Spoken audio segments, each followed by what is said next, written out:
Olá, quinto ano, boa tarde, tudo bem com vocês? Nós vamos começar agora a nossa revisão para a prova de português, que iniciam na próxima semana. Então vamos lá, vamos pegar aí o livrinho de vocês, só para acompanhar. Eu juntei todos os conteúdos que nós vimos nesse slide para ficar mais fácil da gente estudar, tá? Eu juntei todos aqueles quadrinhos amarelos com os conteúdos que vão cair na prova para a gente relembrar tudo que nós vimos até aqui. Então vamos lá, o primeiro assunto que nós vimos estava falando sobre pronome demonstrativo. Os pronomes demonstrativos, eles indicam a posição dos seres ou objetos em relação às pessoas gramaticais, lembram? Então, os primeiros pronomes, este, esta, estes, estas e isto, eles indicam o ser ou objeto de que se fala, que está próximo da pessoa que fala. Então, por exemplo, esta caneta tem um marca-texto laranja. Quem está falando sou eu e o objeto está próximo de mim, que estou falando. Aí embaixo, os pronomes demonstrativos, esse, essa, esses, essas ou isso, eles indicam o ser ou objeto de que se fala que está próximo da pessoa com quem se fala. Então, eu vou usar até o exemplo que eu usei da última vez. A gente vai imaginar que a professora Amanda está aqui do meu lado e eu vou dizer assim para ela: nossa, Amanda, esse seu cordão é lindo. Eu estou falando de um objeto que está próximo da pessoa que eu estou falando, a Amanda. Os próximos pronomes demonstrativos, aquele, aquela, aqueles, aquelas ou aquilo, eles indicam o ser ou objeto de que se fala que está distante da pessoa que fala e da pessoa com quem se fala. Então, por exemplo, continuando a Amanda aqui do meu lado, eu vou dizer assim para ela: olha, Amanda, olha aquela flor que linda. O objeto que eu estou falando, ele está longe de mim que estou falando e está longe da Amanda com quem eu estou falando. Aí, seguindo, depois de pronome demonstrativo, nós vimos ortografia, que estava falando sobre as palavras comprimento e cumprimento, sexta com C e sexta com S. Nós vimos que a palavra comprimento com a letra O, ela relaciona-se ao tamanho, à dimensão de algo. Por exemplo, a mesa tem 2 metros de comprimento. Já a palavra cumprimento com a letra U, ela refere-se à saudação amigável, um elogio ou uma execução completa de uma tarefa. Por exemplo, meus cumprimentos, você se saiu muito bem nas provas. Ele está fazendo aí um elogio, né? Um próximo exemplo, o cumprimento das lições de casa conta bastante na avaliação mensal. Isso é uma execução completa de uma tarefa, ele tem que cumprir aquela tarefa. Aí vamos seguir para a gente relembrar a diferença entre as palavras cesta com C e cesta com S. Cesta com C é um recipiente usado para guardar ou transportar objetos. Exemplo, a cesta de pães está quase transbordando de tão cheia. Um outro exemplo, o arremesso foi tão forte que quebrou a cesta da quadra. Já a palavra cesta com S, ela indica um numeral ordinal ou fracionário que corresponde ao número 6. Um exemplo, Ana alcançou a 6ª posição na classificação geral da turma. Bom, até aí tá tranquilo, né? Vamos seguir. O conteúdo que nós vimos depois de ortografia foi sobre o pronome possessivo. O pronome possessivo, ele indica a ideia de posse em relação às pessoas gramaticais. Os pronomes possessivos são os de primeira pessoa. Primeira pessoa, quem faz parte? O eu, primeira pessoa do singular, e o nós, primeira pessoa do plural. Então, os pronomes possessivos que se referem a essas pessoas gramaticais são meu ou meus, minha, minhas, nosso, nossos, nossa, nossas.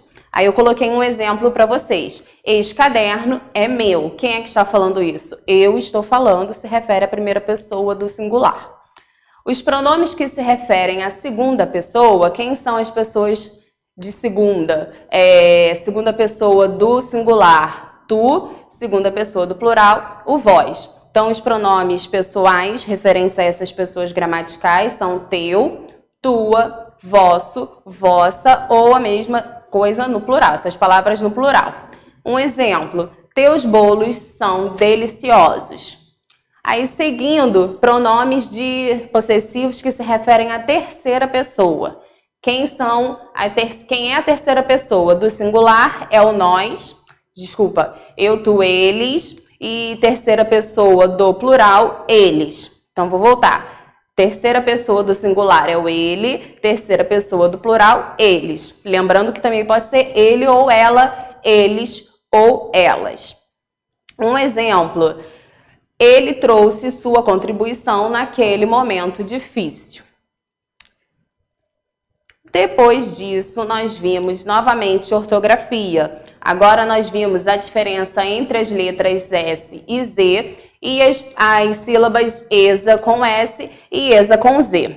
Nós vimos que a letra S, quando ela está no meio de duas vogais, ela representa o fonema Z. Representar o fonema Z é representar o som da letra Z.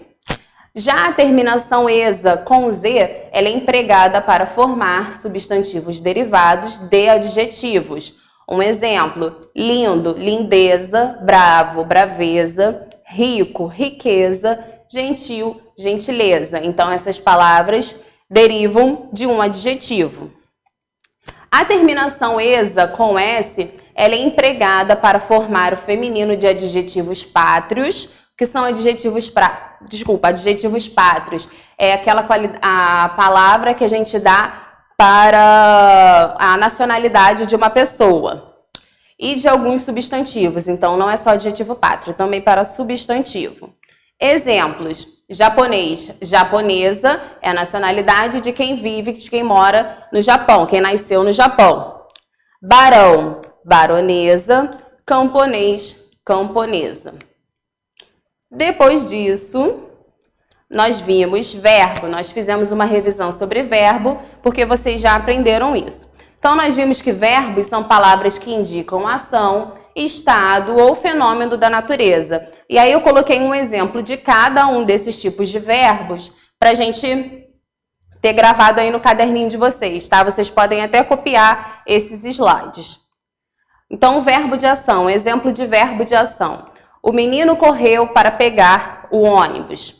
Um exemplo de verbo de estado. Maria estava doente. E um exemplo de um verbo de fenômeno da natureza. Nevou em São Joaquim.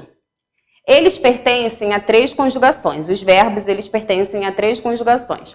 A primeira conjugação são verbos que terminam em ar. Por exemplo, entrar. Os verbos que pertencem à segunda conjugação, eles terminam em er. Por exemplo, comer. Já os verbos que terminam em ir, eles são verbos de terceira conjugação. Exemplo, dormir. Nós vimos também que os verbos eles podem ser flexionados em basicamente 3 tempos. Presente, pretérito ou passado e futuro. Os verbos, eles também são flexionados de acordo com a pessoa gramatical, que pode estar no singular ou no plural. Pessoas gramaticais, nós já vimos, são os pronomes pessoais. Eu, tu, ele, nós, vós, eles. Bom, em seguida, nós vimos novamente ortografia, aí agora nós vimos a diferença entre as sílabas isar com S e isar com Z. Nós vimos que nós usamos o isar com S quando o verbo tem origem em um substantivo ou adjetivo que já traz a letra S na sílaba final. E aí eu coloquei outros exemplos diferentes dos que tem no livro de vocês. Então, a palavra primitiva, análise. A palavra que derivou dessa foi o verbo analisar. Ele também será com S porque a palavra análise traz a letra S na sílaba final. Uma outra palavra primitiva, improviso, vai derivar o verbo improvisar. Liso, alisar. Pesquisa, pesquisar. Revisão, revisar. Aí agora nós vamos relembrar a diferença quando a gente usa a sílaba isar com Z. Nós usamos quando o verbo tem origem em um substantivo ou adjetivo que não traz a letra S na sílaba final. Aí eu também coloquei outros exemplos diferentes aí do livro de vocês. Então, a palavra primitiva, atual, e um verbo derivado, atualizar. Canal, canalizar. Eterno, eternizar. Fértil, fertilizar. Símbolo, simbolizar. E, por fim, útil, utilizar. E aí nós aqui encerramos o nosso conteúdo do livro, o nosso conteúdo que vai cair na prova. Junto com esses videozinhos, vocês vão estar recebendo exercícios para praticar. E aí a gente se encontra no nosso ao vivo para a gente fazer a correção e tirar alguma dúvida, tá bom? Até lá, um beijo para vocês.